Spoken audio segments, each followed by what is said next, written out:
Welcome to another live pitch story review. We'll take an investor pitch deck and unpack what makes it good or not so good from a story perspective. So we're not looking at any of the deal economics or recommending investment one way or the other, just seeing if this is telling a clear and coherent story to investors. And this week's pitch deck comes from a company called YPI, which is a real estate listings company that spans both Bulgaria and the United Arab Emirates. And it is, as I share on my screen, so you can follow along, 18 pages long, which is way too long.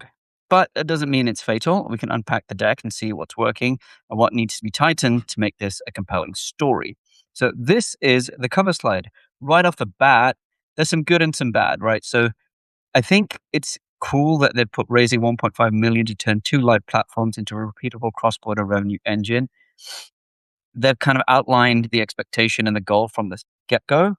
There's kind of two ways to go about that. You reveal it later and you guide people through, and so they kind of come to that conclusion. They feel excited about the raise. But for a seed round, which is what this is, I don't think it hurts to put 1.5 up front to help ground expectations for the seed investor audience. Having said that, this slide's really busy. There's a lot going on between the screenshot of the product, the traction laid out up front. Then you've got the operating and distribution layer for cross-border real estate. That's pretty good description, I think, of what the business is. I haven't seen the rest of the slides. 2 live marketplaces, an agency, CRM, Nura AI, and success-based developer distribution, starting with the Bulgaria-UAE corridor. I did not know that was a corridor. But there's nothing wrong with any of these individual items, but together it just becomes a bit of an assault on the senses. It's a bit too much. It's like you just landed from a village in Shropshire straight into Mumbai. It's like, whoa, what just happened? This is too much. We need a more of a gradual uh, journey from something that's completely alien and new to your investor audience to everything you want to tell them. Like, it's got to be sequential and storied and not everything at once. Having said that, the operating and distribution layer for cross-border real estate is good. I wonder if we can make that even more succinct and just call it distribution layer for cross-border real estate. This one's focused on the Bulgaria-UAE corridor, and now that immediately raises questions of why that corridor and how many dollars are at stake in that corridor. The traction here gained is good in terms of they've got 15 paying agencies, 335 registered agencies, loads of listings. But again, I don't think it belongs on this slide, which is the cover slide. Anyhow, let's keep going.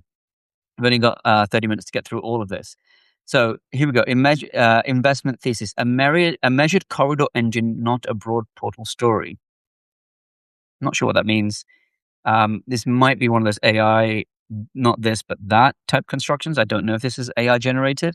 YPI turns 2 live platforms into a repeatable cross-border workflow for agencies, developers, brokers, and buyers. That is a better headline. So I think get rid of the headline and make the subheading the heading. Turns 2 live platforms into a cross-border workflow for agency developers, brokers, and buyers. 4. Rule of 3 means just lose one of them. And an intelligent audience member would be able to connect the dots and say, even though you've put it, let's say, agencies, developers, and brokers on, they'll be able to connect the dots on that and say, the downstream implications of buyers. I feel like agencies and brokers may be a bit redundant, so I would say developers, brokers, and buyers. And that 2B kind of adds a nice kind of alliteration to it. Okay. Live infrastructure, clear initial wedge, high value revenue first, repeatable model. So let's start with live infrastructure. 2 websites are live with marketplace search, CRM, dashboards, Nura AI, billing, and promotions. Okay, I don't hate it, but I mean, when I hear real estate listing platform, I want to know what is different about this to Zillow, or since this is the UAE, they're talking about Bayut or Property Finder or Rightmove in the UK, etc. Clear initial would start with Bulgaria to UAE. UAE developers need foreign buyers. Bulgarian agencies need investable inventory. Sure, but that doesn't answer the question, why the Bulgaria? Why not France? Why not Germany? Which are more populous countries and more developed economies and higher GDPs. So at some point, I would need to see why Bulgaria, especially because we haven't quantified it yet. So we need to outline that. High value revenue first. Developer success commissions can produce meaningful cash faster than subscriptions alone. Sure, but then commissions are a bit more lumpy than subscriptions. Repeatable model. New markets reuse the same stack, workflows, developer, inventory, and broker enablement system. How's that any different to an existing real estate listings platform? It's not clear to me. Investor takeaway. Prove retention, buy acquisition, and transaction economics on one corridor before scaling. Okay. It's not enough of a hook, but okay, we can keep going. Cross-border property demand is fragmented and hard to monetize. Good, active headline. That is really solid. I think it's very relatable to a lot of people who may have property interests or any kind of financial or family interest from one country to another. Agencies, developers, and brokers still use disconnected tools, local networks, and manual follow-up. I wonder if you could combine those two into a single pithy headline. So, cross-border property demand is fragmented. It's hard to or you say cross-border property demand is hard to monetize because fragmented market and stakeholders using disconnected tools, something like that, to kind of capture everything in one sentence. You've got agencies and their issues, developers, their issues, brokers, buyers, their issues. This is really clear. You've got the rule of three: agencies, developers, brokers, buyers. Then each one, you've got three. So that's really good. And why this matters: lost leads, lower conversion, no repeatable international engine. Again, rule of three. That's really good. I wonder if that, to me, reads more like a subheadline, but it's good that it's there. The market has demand, but the operating layer is missing. It's brilliant because like this thing, it needs to be serviced. There's nothing to service it. So that is a very pithy, tight articulation of what this solution could offer. And then you've got this timeline of inventory, struggles to connect to leads, struggles to connect to brokers, buyers, and sales. That's pretty good. I would maybe I'm being a bit pedantic, but maybe have that lower. But that's a very nice visual of what how broken this is. The way you amplify this, though, is you quantify it. So this is talking about lost opportunity. How much lost opportunity? Even if you look at the Bulgaria-UAE corridor loan, how much is at stake? I think that belongs on this slide. Let's keep going. So that was the problem. This is the solution. YPI is the operating distribution layer of cross-border real estate. Okay, I'm interested. One stack that combines marketplace demand, agency workflow software, and developer distribution. Okay, so here we have the operating layer in the middle, and you've got billing, marketplace, CRM, AI, ads, and developer distribution, all in one place. That's excellent. But again, I don't know if this is distinct, how distinct this is from existing platforms like a Bayut, which serves the UAE. And if this is just focused on cross-border real estate between Bulgaria and the United Arab Emirates, my question on how much is at stake, what's the transaction volume, what's the average price of a real estate deal in that corridor? What's the dollar value of that corridor? Is it going up? Is it stable? Is it, a bunch of Bulgarians move to Dubai and then they're done? Like, that is not clear to me at all. And I think the deeper we go, the more curious I'm getting. So I'm hoping the payoff comes later. Let's keep going. So what's already live? Marketplace, CRM, billing, developer distribution. Okay. So we've got two live marketplaces in Bulgaria and the UAE, one shared product stacked and built to replicate market by market. Okay, so now you're teasing that Bulgaria might be your test market, and then you're going to maybe expand to Romania, Latvia, Lithuania, and maybe more developed Western European markets. Okay, why now? The market already pays for buyer origination. Dubai real estate has so this is Dubai, has a large commission pool, while international buyer acquisition remains fragmented across brokers, portals, brokers, and ad agencies. Okay, that sounds nice in theory. At this point, I think there's a real human element that's missing because we've got data and that's good. So we've got $3.7 billion in commissions, 96,000 broker transactions, 32,000 brokers, 9.8K offices. So we have a sense of the quantum of the problem, but it still feels a bit abstract. If there are 32,000 brokers, I'm willing to bet you could interview one of them and get them to articulate the problem in their own words, what their pain points are. That belongs on this page. Because otherwise it just feels very abstract. At the end of the day, a successful business is solving a problem for a human being. And where are the humans? I haven't seen any. I think that is, I wouldn't say letting it down, but it feels a bit missing. It's a missed opportunity. On the bottom half, we're saying the opportunity is not more advertising inventory. It's owning the workflow from international intent to registered buyer to close sale. I think that needs to be tightened up. So I like that it's saying it's creating contrast. It's not more ad inventory. It's owning the workflow from intent to buyer to close sale. Okay.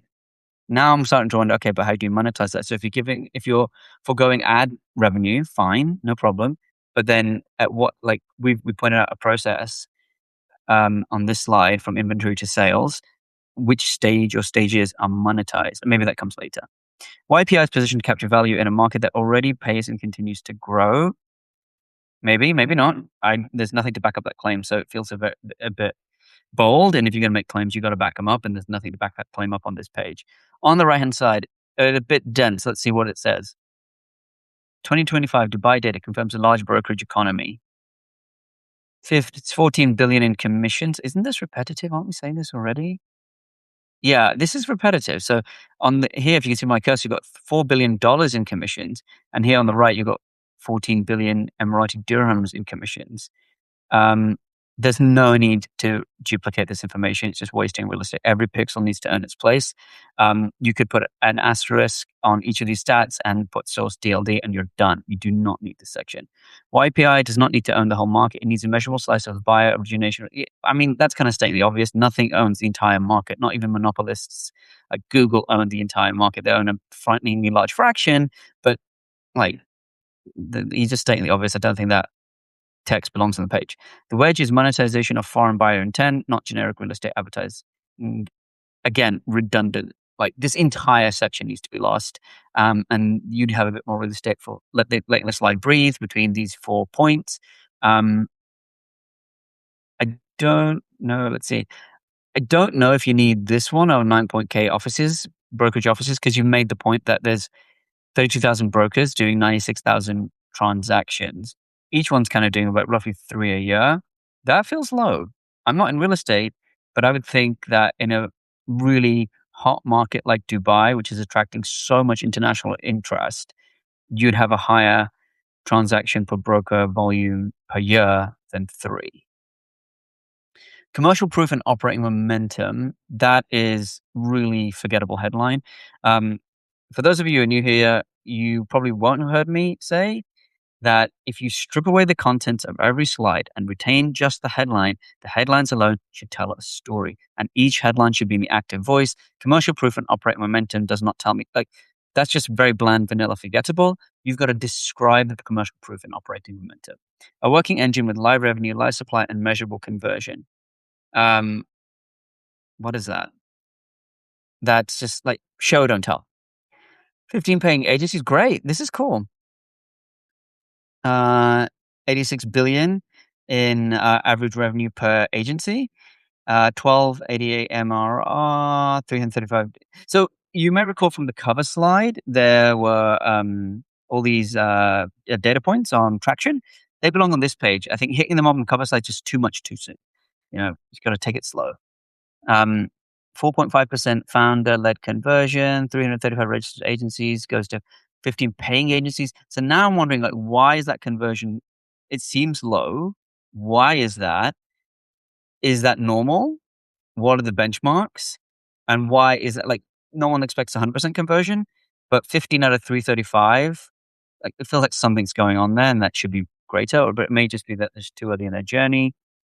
What is already live? Again, this is redundant. This is repeated. You've got 18 slides, and part of the reason you've got 18 slides is to keep repeating information. We have covered this, what's already live, 1, 2 slides prior. And you even don't need this because you could have a logo or the check mark or something in green on each of these 6 boxes and say live. And that's it. You're done. So I'm not sure this earns its place on the right. First revenue is live. The next step is turning founder-led proof into a repeatable sales and distribution engine. Okay. 3 revenue streams, 1 scalable engine. Okay, that could be more active, but it's not bad. 3 revenue streams is, I think, very appealing. Subscriptions create recurring revenue, distribution and success fees accelerate growth. So again, I think those combined, those two are powerful. They could be more succinct, right? So 3 revenue streams spanning subscription, which creates recurring revenue, and then distribution and success fees, which accelerate growth. There's a pithier version of that. That could be a single headline. And then we've got 4 things like agency subscriptions, developer success commissions, premium listings and promotions, partner broker network. I'm a bit confused here because if you're saying premium listings and promotion, fine. But here you're saying not more advertising inventory. So it's fine to have advertising inventory and create a revenue stream that way. Having said that, it feels like you're shunning it here and then returning it to it here. So there may be some kind of clarity that we could tighten up there. Okay, developers share the supply into this operating layer. Global agencies and brokers access it and then give it downstream to buyers, consumers, who then convert. Okay, sounds great. Sounds like another Bayut. So again, we've teased the Bulgaria UAE thing, but I'd still do like if that's the point of distinction, great. It hasn't hit me clearly enough. I think we've teased it because we've talked about Bulgaria UAE and we've talked about cross-border property. But I think an intelligent investor will be able to piece that together. But you want to do that work for them to reduce their cognitive load so they can kind of focus on business fundamentals and so they don't have to connect dots or ask you a question. Like, I think it's this. Can you confirm? Okay, where do we get to? Here. Illustrative deal. Okay, so 1.5 million dirham property off plan at 5% commission gets you $20,000 in gross commission. Got it. Partner broker deals they'll have lead meaningful net revenue for YPI. Here's the thing that is tripping me up a bit. If you look at like a business like Property Finder, which is I believe an Emirati business that does real estate listings, they have a presence in. So they have Emirati listings, they have Qatari listings, I think Bahraini listings. They bought a real estate company, listings company in Turkey. What's stopping that? They're already present in many Middle Eastern markets. What is stopping them from reducing the friction between cross-border real estate transactions? What is they're set up to do that really well. They're well-funded, well-capitalized. What is your special sauce that allows you to compete? Now, it might be as simple as that company is focused on Middle Eastern, like Turkey to Dubai, Dubai to Saudi, etc., and that's fine. And this is Eastern Europe to the Middle East, and that's defendable if no one else is doing it, and you've got the relationships in Bulgaria. But that needs to start to kind of emerge, and I think that's something that's missing from this story. Revenue mix. I think this is a really good thing to include between recurring revenue and transaction-driven upside, the 40-60 illustrative mix. I would challenge the founder to include like data to back it up. Having said that, it's so early on, data is probably unreliable, but that illustrative mix could be aspirational. Really good to include. I think it could be a bit bigger. YPI does not just sell ads, but it combines marketplace demand, workflow software, and success-based distribution in one monetizations. That feels like a lot of words that don't really tell me that much. I think that kind of real estate, you want to say, like, what is your really unique competitive advantage? Because the reality is any real estate listings website is doing that kind of thing. And so is hotels.com and booking.com, getting people, Instacart, they're getting people to pay to list have their listing promoted. That's not that novel. Start with the Bulgaria UAE corridor and then scale through agencies, brokers, and developers. This is a bit minor, but that dot to the UAE, like this isn't accurate. That's not Bulgaria. Bulgaria is down here somewhere. And that, I don't know where that is. Looks like off the coast of Iran, and Dubai is over here. Anyhow, YPI begins with founder-led supply onboarding and converts that into repeatable demand and distribution loops. Okay. Agency acquisition, developer activation, partner broker network. The thing is, if I am a real estate development company and I'm Damac or I'm Shoba Realty, I already have relationships with Bayut and Property Finder. So like, you've got to show me you've got relationships so you can hook them in. There's enough demand for the Bulgaria UAE corridor for a Shoba Realty salesperson or the person who manages the API to want to onboard. Otherwise, like, what's in it for them? I'm not saying that. And there may be something there, but it's just not coming across. And that makes me a bit like, is this a cool idea that hasn't been tested, or is this a real thing? Because at the bottom, we're saying existing Bulgarian base, UAE off-plan supply. UAE off-plan supply, that's happening one way or the other, right? Like that's maybe the war slowed it down, maybe it hasn't, but that's still a thing. And Dubai is developed and sophisticated enough as a real estate market where the war is eventually going to end, and I would think demand is sustained. But the existing Bulgarian base, there's no quantification of that. And I think that's slightly problematic because Bulgaria is not known to be a really robust or emerging economy. So therefore, you've got to assuage any concerns or doubts about the robustness of Bulgarian demand by backing it up. Um, Cross-border buyer demand, like that's redundant because if you've got demand from Bulgaria and supply in UAE, that's redundant. Um, this is okay. So traffic, registrations, qualified demand, reservation side. This is a bit redundant as well because people know how it works. I don't think it hurts, but this is like, yeah, you're doing your job. Okay, I mean, maybe I'm being harsh by calling it redundant, but it's not. Okay, it's forgettable. Near-term proof points. Okay, this is good. 10 agreements, first buyer, and repeatable acquisition benchmark. This is really good in terms of quantifying milestones because if someone's going to give you $1.5 million, you want to know they will want to know what they're measuring that against. Partner broker network. Yeah, this is this. You got the rule of three in terms of agency, developer, partner, broker, and then each one's got three bullets. But this feels like a bit of a model slide because you're teasing the Bulgaria-UAE corridor, but without quantifying it. How many Bulgarian, like, where are you going to get these people from? You go, okay, traffic and outreach, but like, how many people do you plan to register, etc. 40 to 60 paying agencies. I imagine those are Bulgarian agencies. But it feels a bit muddled because, like, is it as simple as just putting ads on Facebook and Instagram and yeah, no, ads on the internet and getting people? Okay.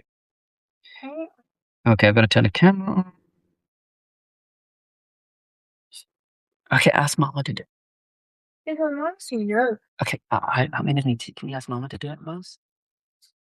Okay, so we go from the Bulgaria-UAE corridor to a multi-market platform. Okay, now you're going to Germany, Miami, UK, Italy, Greece, Cyprus. Okay, this is good. The map is highly inaccurate. That is Vietnam, not India. But anyway, why Bulgaria to start with? Is it a test market?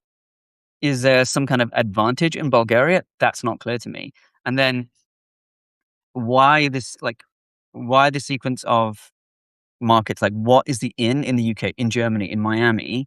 And what do you bring, right? Because there's some rich people in Miami who want to buy real estate in Dubai. They'll do it. They don't need this.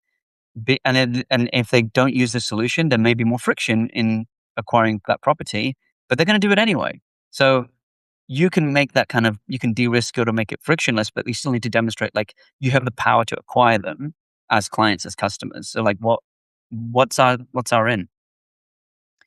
One product stack, local distribution and global inventory, replicable in 2 months per new market.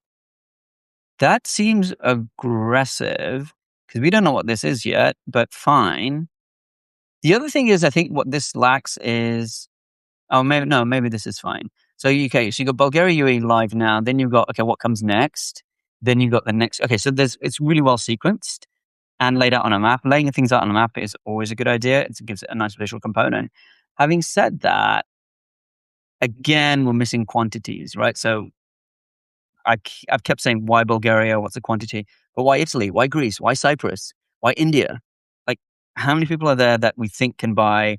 What are the numbers? What's the real estate cross-border transaction volume and value of the past few years for Indians, for Cypriots, etc.? That I think is missing. The goal is not more pearls, internet connected international distribution for cross-border property demand. No, okay. Yeah, I don't think you need this because we've said Bulgaria UAE is live now. Then we said add 3 to 5 high demand corridors. But that's what this is already doing, right? When you've got this sequential live now next demand channels. So I don't think you need this. But it's good that it's identifying the path to scaling. Okay, slide 10 out of 18. A live product stack already powering agency developers cross-border distribution. Feels redundant again. Not redundant, sorry. That's the wrong word. We've already said it's live. And we've already said what it does. So this headline could be a lot more active. What have you achieved since you've been live from the product stack point of view? That I think is missing, or maybe I should say buried here. Having said that, this is all very redundant. So this feels like a missed opportunity to add new data points, demonstrate traction. 2 live marketplace, we know that 60,000 active listings. We've seen that before. 335 registered agencies, 15 paying agencies, 10 developer groups. We've seen this before. It's not telling us anything new. And that might be why the deck is so bloated. It feels like you're just trying to fill real estate. But less is more sometimes. Every pixel needs to earn its place. None of those data points belong on this page. On the right side, we've got product demonstration. Yeah, that's cool. Market. I think this is potentially onto solving a really big cross-border real estate problem. Having said that, I'm struggling to see what is different about this slide, which tells me everything it does and gives me some data points versus um, this slide or this slide, or this slide even. It just feels like I don't need slide 10. And let's keep going. Success-based distribution model for developers. YPI helps developers activate international demand, manage incoming leads, and close up more offline sales without building a large in-house cross-border. Okay, we're on slide 11. You may have buried the lead. Now, the reality is developers like Damac, like Shoba, like Danube, they know that Dubai and UAE real estate is very hot property. So they have sales offices in London and other parts of the world. They go to trade shows to places like Dallas to get that demand and for Dubai real estate from overseas investors. That is expensive to send a salesperson from Dubai to Dallas to open a sales office, however small in Mayfair.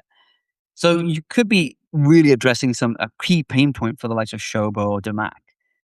And yet we wait to slide 11 with a lot of repetition to get the completely buried the lead, right? And this is where you want to have a quote from a principal at Shoba, at Damac, at Danube to outline this is a real problem. We have demand, but we struggle to get qualified leads because our existing process of it's just not working, or it's really expensive, or it's slow to convert, or whatever that issue is. And this deck doesn't really. It's saying that there's a problem with cross-border and there's a friction with cross-border real estate, which is true, but it doesn't specify in enough detail what it is or quantify it to allow this solution to then occupy that space. I'm going to keep going quickly because we're nearly out of time. But I think people know how real estate transactions work. Having said that, it's a really good idea to lay it all out. My worry is this is getting a bit repetitive. Having said that, this is really good. So international buyer reach, expanding reach, lower friction, you get more qualified leads, activate faster projects. I think project activation depends on more than just demand coming in. There's labor and supplies, and the rest of it. That's fine. So I would just lead with these three. And again, we repeat this example: 1.5 million off-plan sale at 5% commission, 75,000 dirham gross commission, which is the $20,000 we saw a couple of slides ago. All right, 90 seconds left. New partner network that turns global brokers into cross-border sales channel. This is brilliant. We've totally buried it. This is saying that we have brokers operating in silos in different countries. This is a solution that brings them together under one roof. And so we've buried this way too deep, firstly. And secondly, a partner, I think we could be a bit more active on the headline, but it's doing a good job because I feel like I've got it almost immediately. Measured fund economics turn acquisition into recurring transaction revenue. Isn't this repetitive? Because didn't we say that subscription monetization direct buy, I feel like we've said this before. We've got the 20,000, 75K, 20K example again. So I think there's so many slides that could be cut or appendix them, right? And you refer to them later because you've illustrated a really nice example here of 8K spend, $25 cost per lead, 2 sales. This is really good, but if I evaluate in the body of the deck, it feels repetitive. I say appendix, so you can refer to it. You can say, look, we're just adding more detail. Massive underserved market with a clear gap. Oh, now we get to the slides and the data. Okay, this is what the UAE real estate market is worth. This is how many property investors there are. This is how many nationalities there are. The gap. Okay, okay, in closing, we've buried the lead and it doesn't flow as a story and it's repetitive, which is a real shame. Oh, and then you may recall I mentioned other platforms like Zillow and Beirut. This should have come earlier. And I think I would be more explicit about how this is different to Beirut and Property Finder because they serve the UAE market in terms of checks and this is what we do, this is what they do. But in summary, this I think has a potential to be really good, but the sequencing of the story is letting it down. It's repetitive, um, and it's not human enough to create the tension. We had to wait to slide 16 out of 18 to see a human being. I also want to know why Adrian and Christian and Christiana. What it's not just their credentials, it's like what about their personal story that makes me think that they can do this? Because when you invest, it's not you're only not only investing in the company, you're investing in the people behind it. It's like a marriage. You need to know who you're marrying, right? And you need to know that they're going to be able to, power through difficulties and setbacks, and they're resilient and resourceful. And you can do that through telling a story, and that's missing. That's enough for today. Gone a little bit over. Back next week, 3 p.m. London time, which is 9 o'clock in the morning in Eastern time on the 11th of August, Tuesday. Until then, goodbye.